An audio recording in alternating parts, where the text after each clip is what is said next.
Why do you always take it one step too far? The Kelce universe is officially in its chaos and cuteness era, and honestly, we're all just living in it.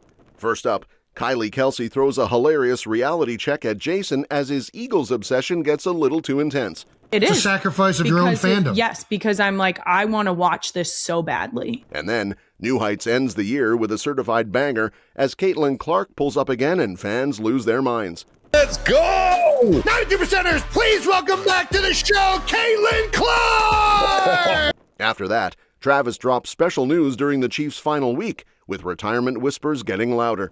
And finally, Jason reveals Taylor Swift has met baby Finley. Cue the internet screaming. Yep, she's met her. We were fortunate to have them all in, and it doesn't happen often. Everybody's busy. You retire from the NFL. You've got the beard, the legend status, the I can finally relax vibe, and yet you're still watching Eagles games like you personally invented football, and the whole city of Philly will crumble into the Delaware River if they lose. That's basically Jason Kelce right now. The man may have stepped off the field, but mentally, he's still out there, shoulder pads on, heart rate doing the cha-cha, living and dying with every snap like the scoreboard is linked to his life insurance. And honestly, it's not even shocking. If you know anything about Eagles fans, you know they don't support a team, they enter a lifelong emotional contract with it. It's like marriage, but with more yelling and fewer anniversary dinners. Jason's obsession has apparently become so intense that even Kylie Kelce, who has been through every playoff run, every heartbreak, every this is our year moment, finally had to go, okay babe, love you, but you're doing too much. According to insiders, Kylie didn't come at Jason with anger or some dramatic we need to talk tone. It was more like that hilarious exhausted spouse energy where you're laughing, but your eyes are also saying, I swear I will unplug this TV and throw it into the backyard. She called him out during a recent episode of their podcast hangout, and the vibe was classic Kelce. Playful, honest, and a tiny bit chaotic, like family dinner if your family happened to include two massive football dudes and an equally sharp, no-nonsense wife. Kylie basically admitted that, yes, she's also emotionally invested. She's not sitting there calmly sipping tea while Jason spirals like a man who just saw a ghost. Nope, she's in it too. She said when the Eagles start wobbling, she turns to a little superstition of her own. She literally turns away from the TV, like she's making a sacred offering to the football gods. To be fair, a couple weeks ago, that's all you can control. Yeah, I turned it around trying to get some Chiefs magic. Like we're trying to spread the goodwill, you know?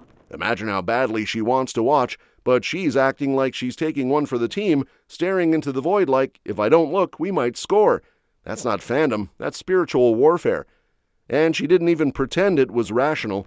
She basically framed it as the only control she has in a situation where everything is chaos.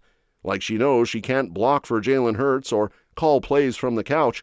So her version of contributing is doing this dramatic little I can't watch ritual. It's a selfless act. It's a selfless act because it's like... It's a sacrifice. It is. It's a sacrifice of your own fandom. Yes, because I'm like, I want to watch this so badly. She made it almost sound heroic, like she deserved a medal for emotional sacrifice. And honestly, she might. Because not watching the game when you desperately want to is a level of discipline most of us will never experience. That's like being on a diet and refusing fries when they're sitting right there, warm and salty, calling your name. But here's where things get spicy. Jason, being Jason, apparently took her superstition and did what he always does, grabbed it, ran with it, and sprinted straight past funny into bro stop. So how can we up this sacrifice? Travis Kelce jumped in too, because of course he did, pushing the moment into full chaos mode by joking about what kind of sacrifice would be next. Sounds like you guys got to black out the games. That's a big time sacrifice. I was going like animal sacrifice. That's how I went in my head. Kylie was instantly not amused, basically hitting them with the verbal version of a stiff arm. She questioned why Jason always had to take things one step too far, and her face apparently screamed, I married you, not your inner 12-year-old. Why do you always take it one step too far? Jason, leaning fully into the nonsense, made a joke that crossed the line even for Travis, who immediately called it out as uncalled for. I'd be willing to sacrifice a cat. That was uncalled for, but hilarious. And that's the thing. The Kelces are funny because it's real. It's not scripted celebrity couple energy. It's the kind of teasing and chaos you see in actual families, where people roast each other nonstop, but there are also moments where someone has to go, all right, enough. Kylie set that boundary perfectly, without killing the vibe, just reminding everyone that fandom is fun, until it turns into a whole circus. Meanwhile, Philly is sitting pretty at 11-5 and leading the NFC East, so it's not like the season has been a total heartbreak fest. Kylie has only had to endure a few losses, but even then, the message was clear. Passion is cool, being loyal is great, but if your Eagles' obsession is making your household feel like a pressure cooker every Sunday, you might need to dial it back before your wife starts turning away from you too. Meanwhile, while Kylie's trying to keep the Kelce household from turning into a full-blown football soap opera, the Kelce brothers are closing out 2025 on new heights by casually dropping a guest that has fans acting like someone just announced free Wi-Fi for life, Caitlyn Clark. Yup, the Caitlyn Clark, walking highlight reel, scoreboard bully, and certified sports world headline magnet, is coming back on the pod, and insiders say the announcement alone had people spiraling like it was playoff season. I'm honored you guys brought me back on. I must have not have been too bad the first time, I guess. Caitlyn's return isn't just another interview. It's one of those rare media pop-ups that it reminds everyone she's not just dominating on the court, she's basically doing a full crossover tour through the entire sports universe. She's the Indiana Fever guard who just wrapped up a ridiculous WNBA rookie run, bagging Rookie of the Year and smashing records like they owed her money. Now she's pulling up for the final episode of New Heights in 2025, scheduled to drop December 31st, and fans are already mentally preparing their snacks and conspiracy theories. Caitlyn even hyped it up online, posting that she's back and basically implying she's running it back, like it's a rematch and she's already up 20. And honestly, she can say whatever she wants at this point, because the resume is insane. The podcast teased her with the kind of intro that sounds like someone reading off a superhero's origin story. All-time NCAA scoring leader, top WNBA draft pick, multi-time All-Star, Rookie of the Year, and even a big-time Athlete of the Year nod. Joining us today for a special edition of New News is the 6-foot guard from Iowa. She's the all-time leading scorer in NCAA history, the first overall pick in the 2024 WNBA draft. She's a two-time WNBA All-Star, 2024 WNBA Rookie of the Year, the 2024 Time Magazine Athlete of the Year, and she is the first and now last guest of New Heights in the 2025 season. Let's go! 92%ers, please welcome back to the show, Kylie Clark! At this point, they might as well add part-time tornado and full-time problem. This isn't even her first time pulling up to New Heights either. She was on back in January 2025, and it was one of those episodes where the vibe is half locker room talk, half group chat energy, and somehow still wholesome. And now she's back when her cultural footprint is even bigger. Sources say even league bigwigs have been calling her the most popular athlete in America, which is absolutely wild when you remember she's technically still early in her pro story. Caitlyn's comeback tour with the Kelce brothers is already giving main character energy, and now Travis is dropping more spicy updates as the Chiefs stumble into their final week like someone dragging a half-dead Christmas tree back into storage. Apparently, Kansas City is one game away from wrapping up the 2025-26 season, and while it's not the fairy tale Chiefs Kingdom was daydreaming about, there's still a weird chin-up vibe in the building. Their last game is against the 2-14 Las Vegas Raiders on Sunday, January 4th, on the road, which is basically the NFL equivalent of a final exam where the teacher already tells you the questions, but you still somehow feel nervous. And here's where it gets real.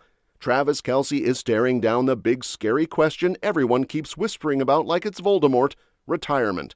Yup, the man has to decide if he's coming back for one more ride or if he's about to retire into a life of podcasting, brand deals, and being Taylor Swift's permanent +1 at literally everything. This decision isn't just about football anymore either.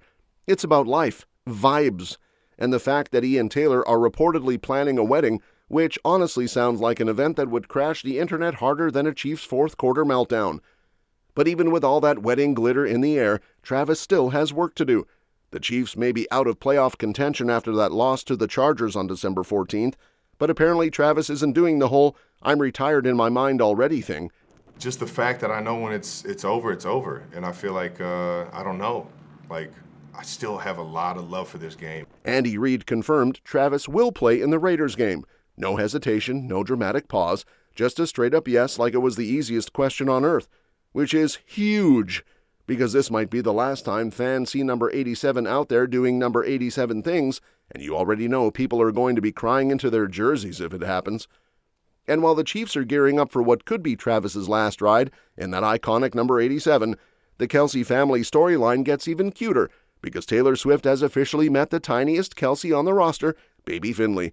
Yep, Jason Kelce recently shared that Taylor got to meet his youngest daughter during a family get-together, and that's the kind of wholesome celebrity crossover that should come with a soundtrack and slow-motion montage. Imagine being a baby, and your first big wow moment is literally Taylor Swift saying hi. Meanwhile, most of us can't even get our friends to answer texts in under 3 business days. Jason made it sound like one of those rare magical moments where everyone's schedules finally align and the universe is like, all right, fine, you get one cute family gathering. He hinted it doesn't happen often because everybody's busy, which is basically code for the Kelces are always doing something loud and legendary and Taylor is busy being Taylor. Yep, she's met her. We were fortunate to have them all in, and it doesn't happen often. Everybody's busy, but it was really special. Thankfully, we have a really tight-knit family that makes time for each other, and it's been awesome. But when it did happen, it felt genuinely special. Very tight-knit family energy, the kind where you get 5 minutes in and suddenly someone's passing around baby pics like it's a sacred ritual. And Finley? She's already giving main character vibes. She's doing great, healthy, thriving, being adorable like it's her full-time job. Jason apparently admitted the only downside is the classic newborn experience. Nobody is sleeping. The concept of rest has been evicted from the Kelce home, no forwarding address.